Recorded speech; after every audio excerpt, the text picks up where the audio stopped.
다른 복들은 사실 의미가 없어요. 하나님 안에서 그 모든 것이 복이 되는 줄 믿습니다. 새해에 더 하나님의 사랑과 은혜를 풍성히 누리시기를 축복합니다. 주님과 함께 하시기를 축복합니다. 근데 가만히 보면 하나님의 은혜를 입는 것이 우리에게 과연 복인가 라는 생각을 하게 되기도 합니다. 오늘 우리가 이 마리아의 이야기를 읽었는데, 이 마리아는 여러분 몇 살쯤 될 것 같습니까? 정확하진 않지만 한 16, 17, 8 그 당시로 봤을 때 아마 이 정도 나이였을 거예요. 18 뭐 이 정도였지 않았을까 그렇게 생각합니다. 그 당시에 사람들의 수명이 한 3, 40 뭐 이 정도 된다고 볼 수 있겠죠. 그렇게 길지 않은 시간들을 보냈습니다. 가끔 가다 보면 특별하게 오래 산 사람들 나오는데요. 그렇지 않다고 봤을 때, 그리고 또 농경사회를 생각해 보면 일찍들 결혼을 하죠. 한 20살, 뭐 오래돼 봐야 20살이었을 것입니다. 오늘날로 보면 한 고등학생쯤 된다고 생각하면 돼요. 그 정도 되는 아이죠.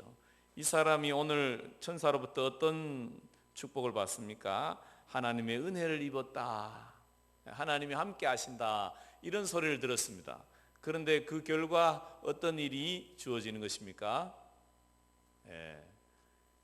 애가 생겼어요. 처녀가 갑자기 애가 생겼어요.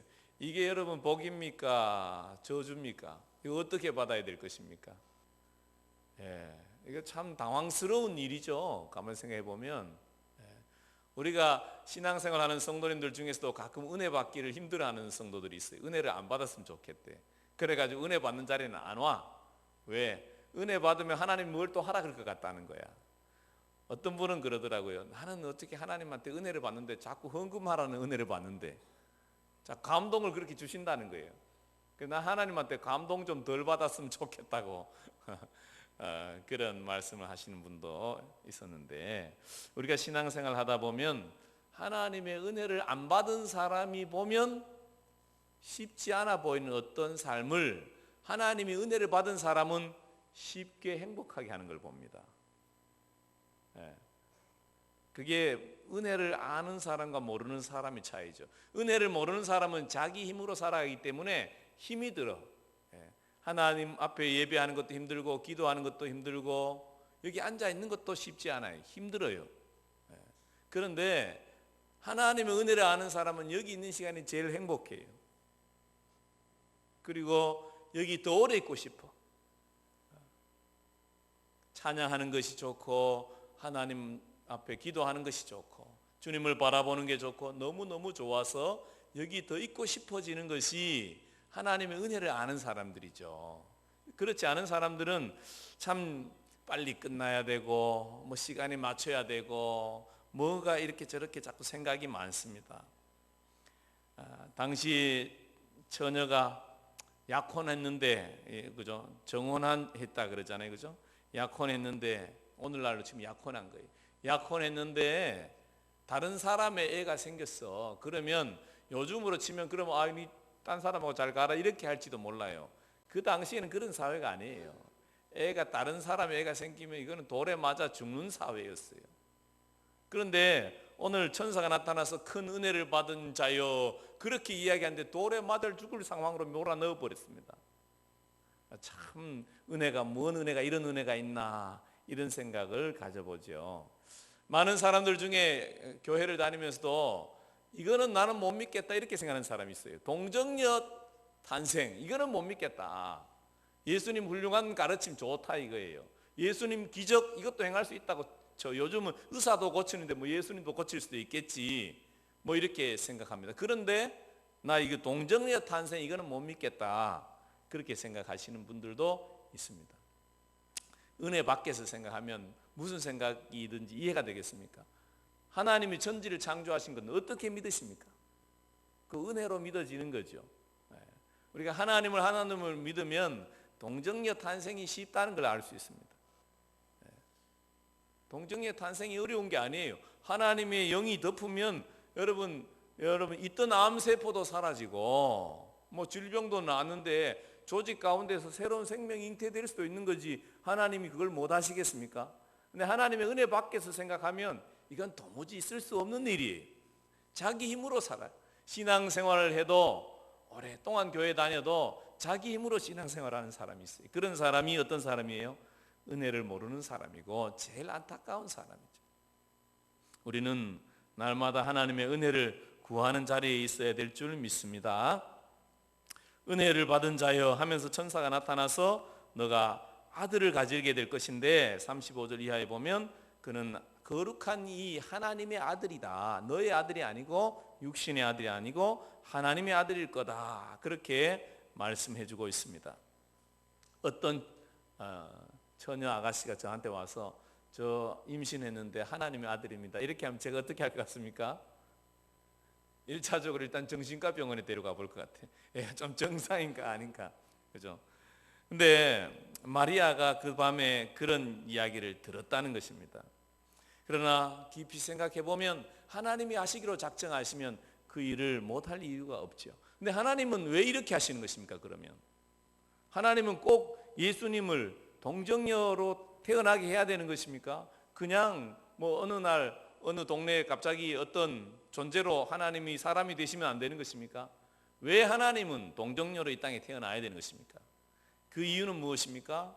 하나님이 약속하셨기 때문에 그렇습니다. 이사야 7장 14절에 보면 하나님께서 말씀하시거든요. 처녀가 아들을 낳을 거다. 하나님의 약속이 있어요. 하나님은 그 약속을 성취하시는 분이죠. 구약의 성경은 예수님에 대한 약속들이 계속 기록되어져 있고 그 약속들이 성취되어져 있는 것입니다.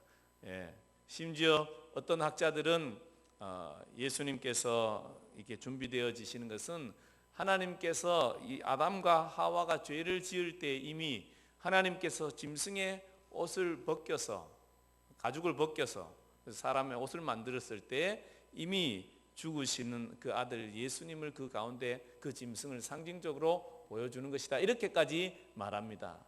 그렇게 봤을 때 구약의 많은 부분에서 우리는 예수님의 그 예언들이 기록되어져 있었고 그것이 성취되어지는 것을 보죠. 그래서 오늘 이 사건이 일어나는 것은 그냥 우연히 어쩌다가 그냥 하나님이 심심해서 야 마리아 너 애를 가져야 되겠다 이렇게 하는 게 아니라는 거예요. 하나님의 오래된 계획이었어요. 아마 수백 년 전에 이사야가 예언한 게 예언이죠. 아른을 낳을 것이다. 어디서 태어날 것인지, 그죠? 나사렛 예수라는 이름으로 불릴 것으로 이미 예언되어져 있었어요. 그 땅에 있는, 그죠? 이 아이를 찾아온 것이죠. 나사렛이라는 동네에 가서 이 마리아를 찾아온 거예요. 이것도 다 예언이 되어 있었죠. 이 예언의 성취자로 마리아가 거기 있는 것입니다. 마리아가 그 밤에 얼마나 당황했겠습니까?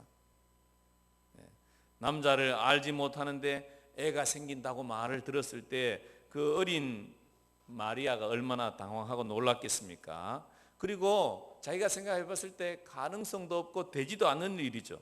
내가 남자를 모르는데 어떻게 애가 생기느냐. 가능성도 없고 되지도 않는 일입니다. 그런데 하나님이 그 일에 그를 부르셨습니다. 하나님의 크고 놀라운 일들 가운데 초대받는 그 영광의 자리에 마리아가 있는 거죠. 이 하나님의 초대를 어떻게 받아들일 것이냐, 믿음으로 영광으로 받아들일 것이냐 아니면 거절할 것이냐는 마리아의 선택에 따라 달라지는 것이죠.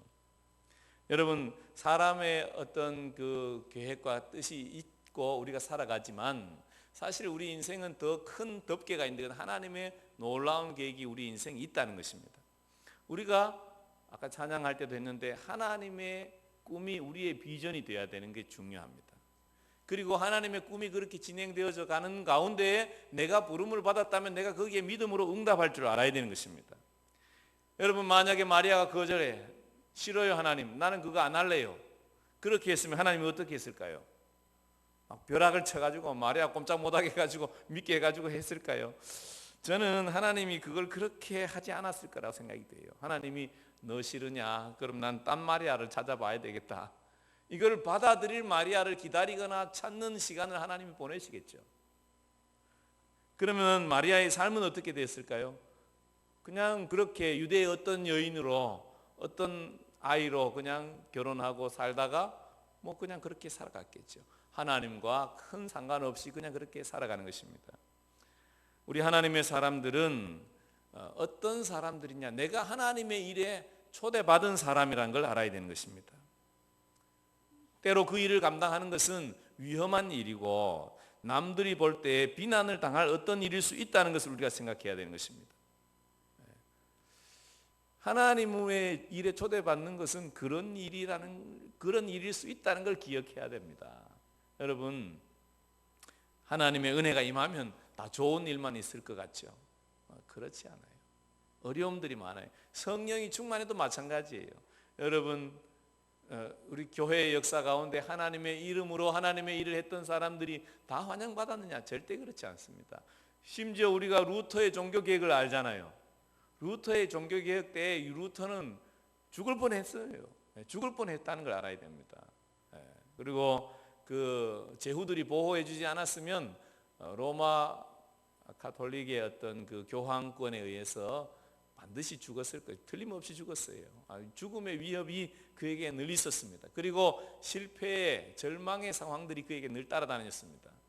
우리가 아는 조한 웨슬레, 영국의 부흥을 일으켰던 유명한 사람 역시 영국 국교회로부터 추방을 당한 거예요. 교회에서 설교할 자격을 주지 않았습니다. 그러니까 웨슬레는 어디서 했느냐? 광장에서 설교를 한 거예요. 사람들이 광장에 모여서 감리교가 된 거예요. 그게 감리교도가 된 것입니다.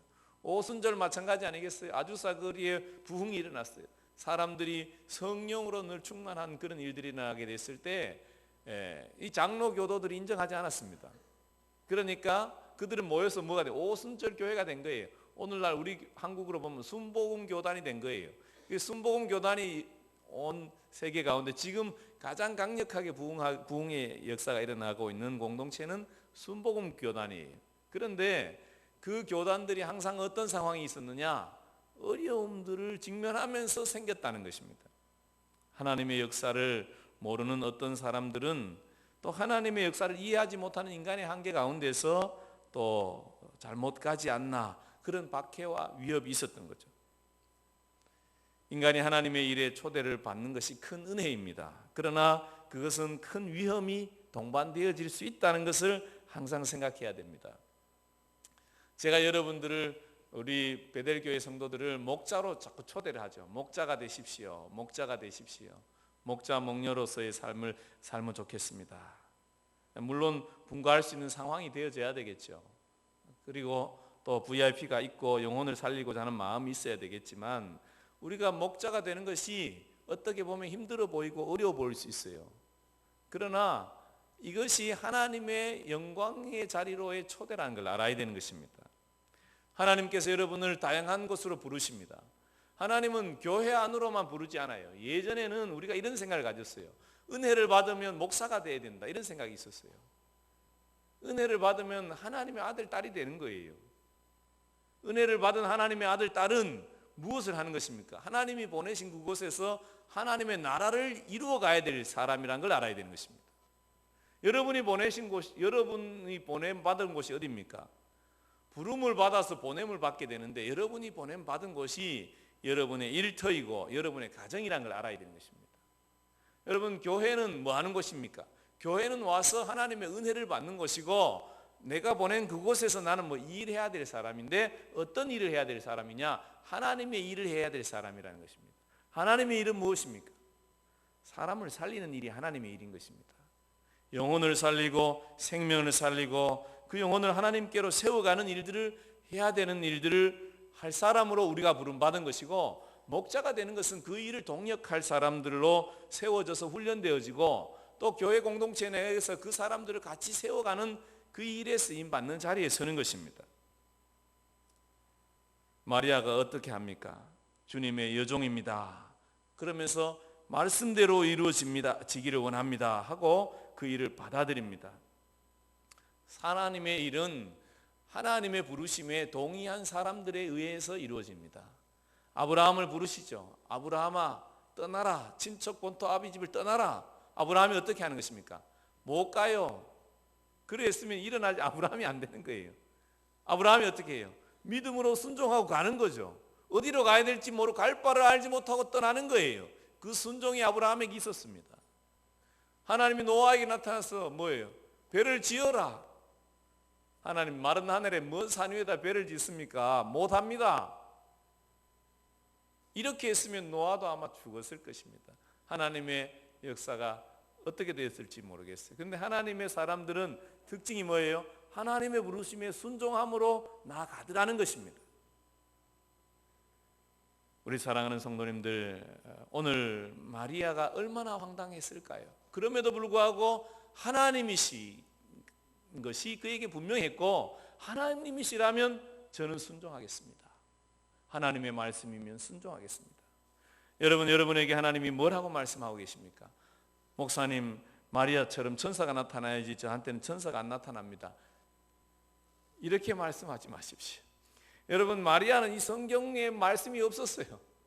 이런 성경은 우리에게 주어진 거예요. 우리는 이 말씀을 통해서 하나님의 음성을 들어야 되는 거죠. 매주일 말씀을 선포되는 말씀을 통해서 여러분은 주님의 음성을 들으셔야 되는 것입니다. 또 여러분이 기도 중에, 말씀을 읽는 중에, 기도하는 중에 하나님의 음성을 듣도록 우리는 이미 하나님을 믿는 사람이 되었습니다. 그렇기 때문에 여러분, 안 듣는다고 생각하지 마십시오.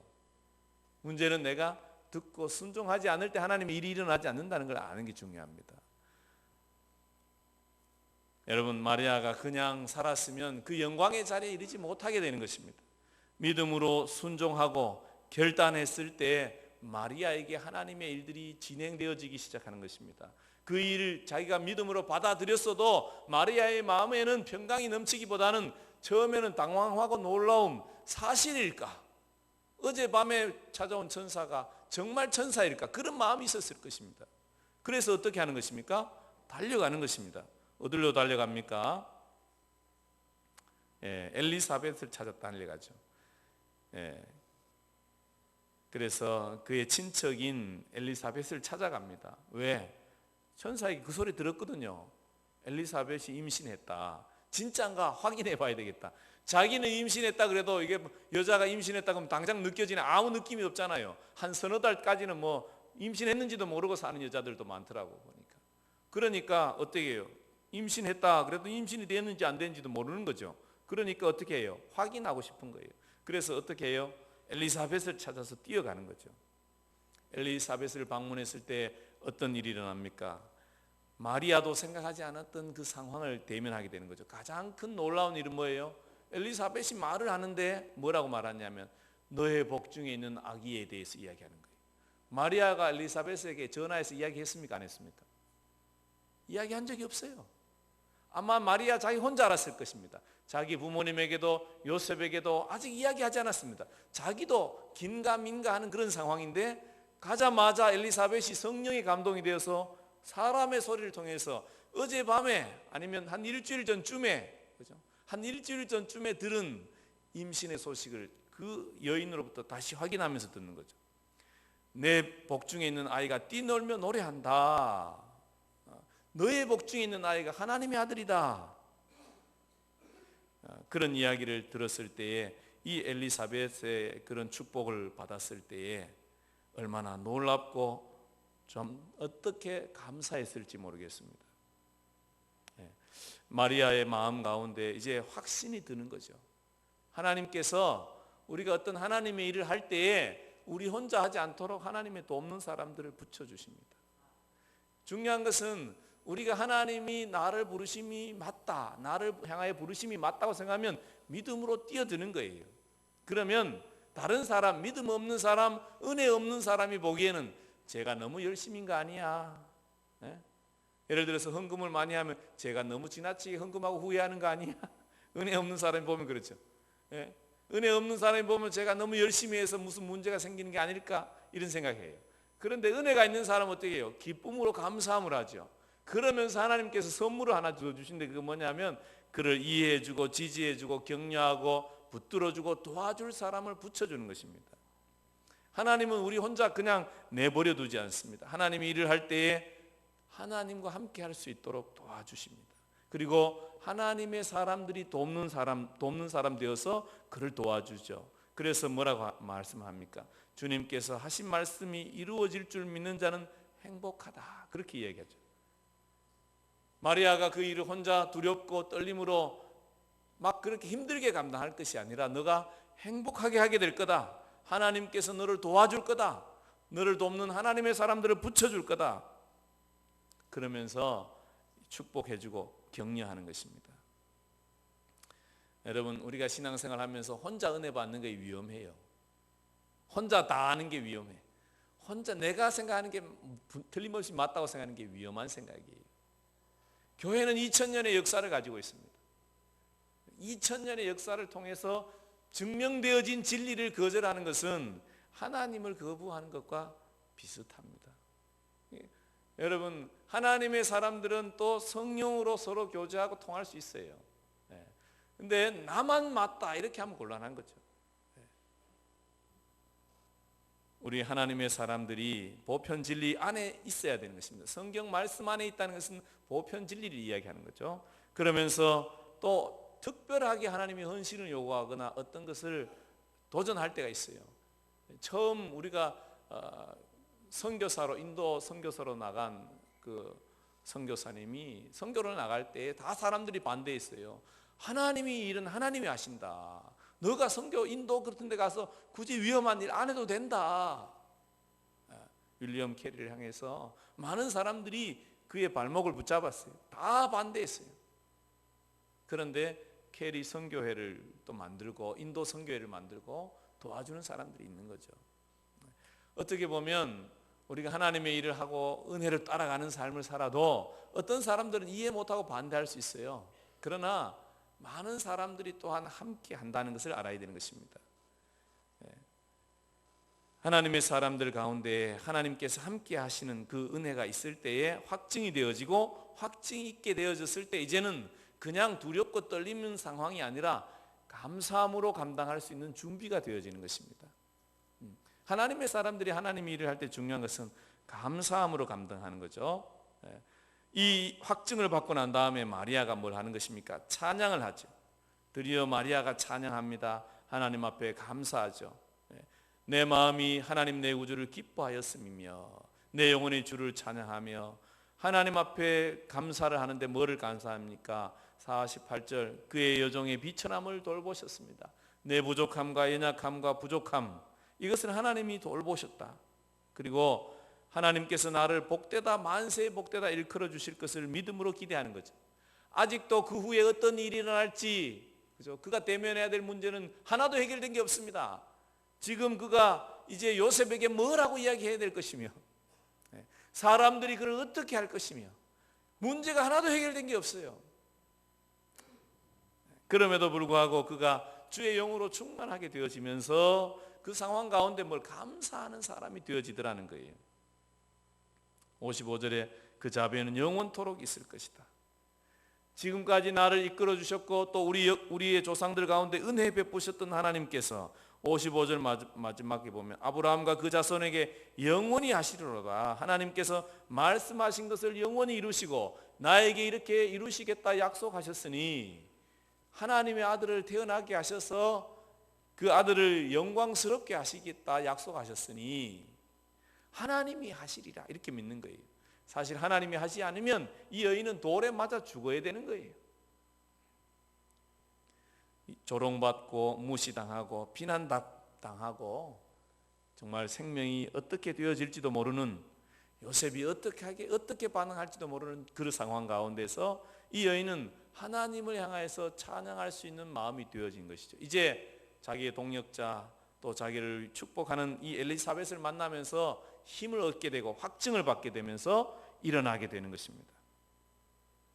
마리아가 하나님의 부르심에 순종하지 않았으면 그 마리아는 그냥 평범한 여인으로 평범하게 살다가 그냥 무명자로 죽었을 것입니다. 그러나 역사의 주관자 되신 하나님의 이 부르심에 그가 믿음으로 반응하고 믿음으로 순종하기로 결정했을 때에 하나님께서 그 여인에게 돕는 사람을 붙여주시고 또 찬양하며 그 앞에 있는 문제를 해결할 수 있는 힘을 주시는 것을 우리가 말씀을 통해서 보는 것입니다.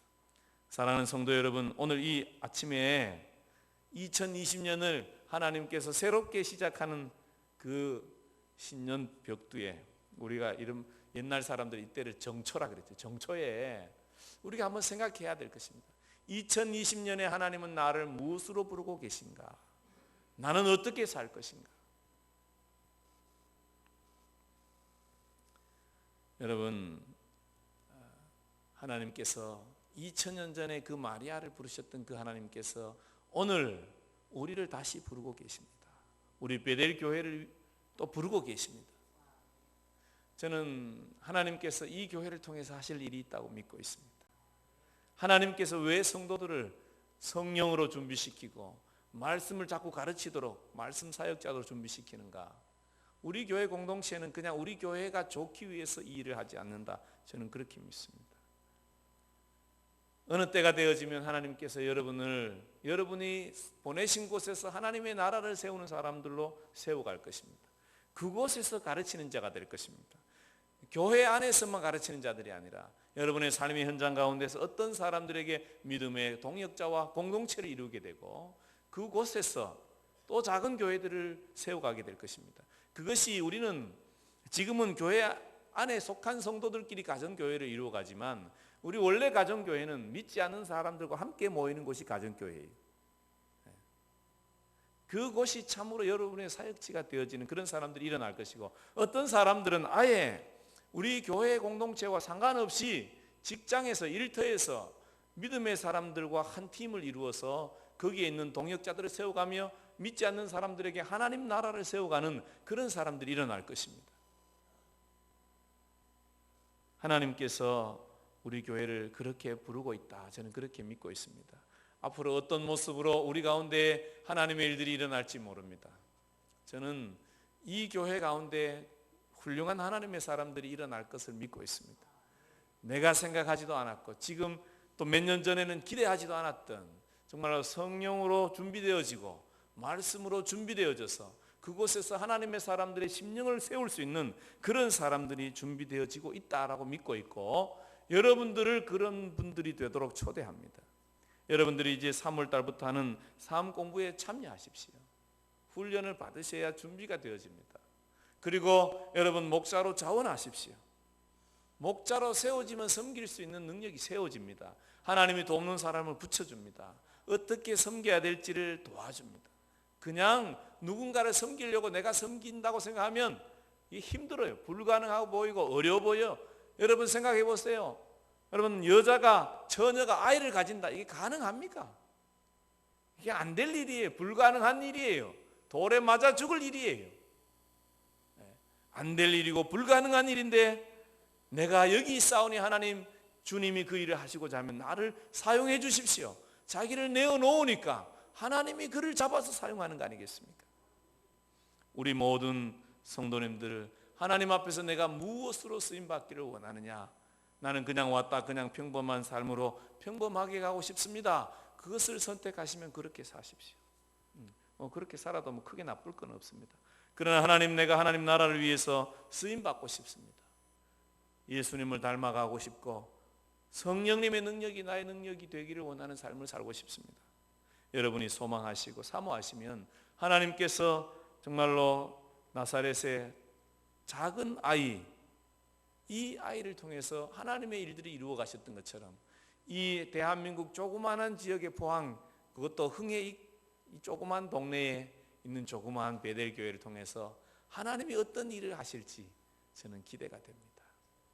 그 기대에 믿음으로 동참하시고 또 순종으로 동참하시고 은혜로 감당해내는 기쁨으로 감당해내는 놀라운 역사가 이 교회 가운데 더 넘치게 되고 여러분의 삶을 그렇게 이끌어 가시기를 주님의 이름으로 축복합니다.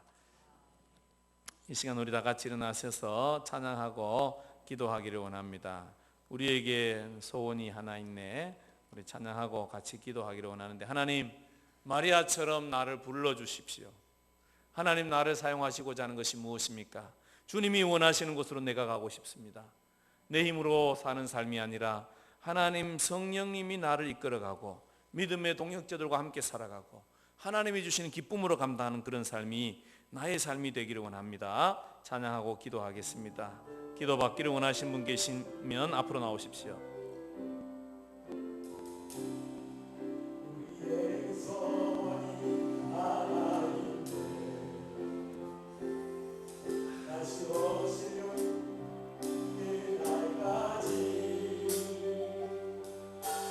가슴에 새긴 주의 십자가 사랑 나의 교회를 사랑케 하네. 주의 교회를 향한 우리 마음 희생과 포기와 가난과 고난 하물며 죽음조차 우릴 막을 수 없네. 우리 교회는 이 땅의 희망.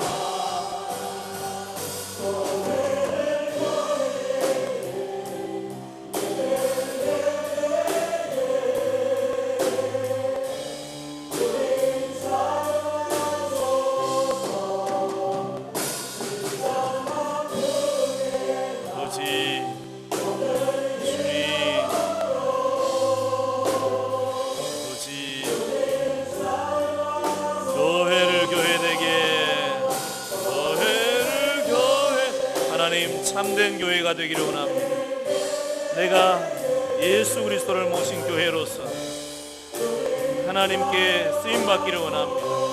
하나님, 나를 무엇으로 사용하기를 원하십니까?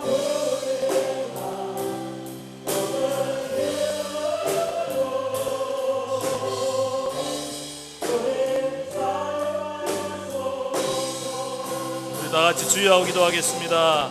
주여, 하나님 아버지, 예수 그리스도의 보혈로 하나님 모든 혈압들 정상으로 될지어다. 혈압은 정상으로 바뀌게 될지어다. 혈압은 정상으로 바뀌게 될지어다.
(2000년) 전에 마리아를 찾으시고 부르시고 하나님의 그 계획에 동참시키셨던 하나님, 오늘 2020년을 새롭게 시작하며 하나님 앞에 나와 예배하는 우리를 부르시는 주님, 하나님, 저희 모두가 믿음으로 하나님의 음성을 듣고 순종으로 결단하며 하나님께서 우리에게 함께 있게 하신 믿음의 동력자들을 또 하나님께서 확증시켜 주실 믿음의 동력자를 계속 붙여주셔서 마리아처럼 찬양하며 자기 앞에 있는 모든 어려움들을 믿음으로 감당해내고 하나님의 역사에 쓰임받으며 하나님께 영광 돌리는 그 자리에 우리 모두가 설 수 있도록 은혜 베풀어 주시옵소서. 아버지 하나님, 각 사람의 삶의 환경이 어떠합니까? 주여, 하나님의 약속의 말씀을 붙들고 일어서게 도와주시옵소서.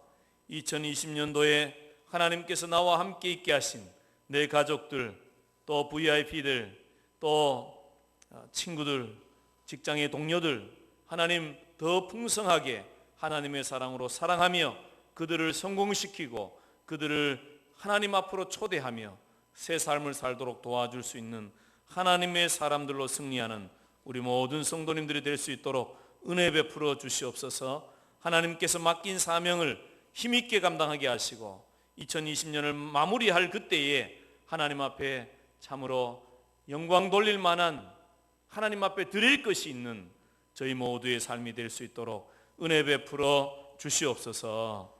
예수님 이름으로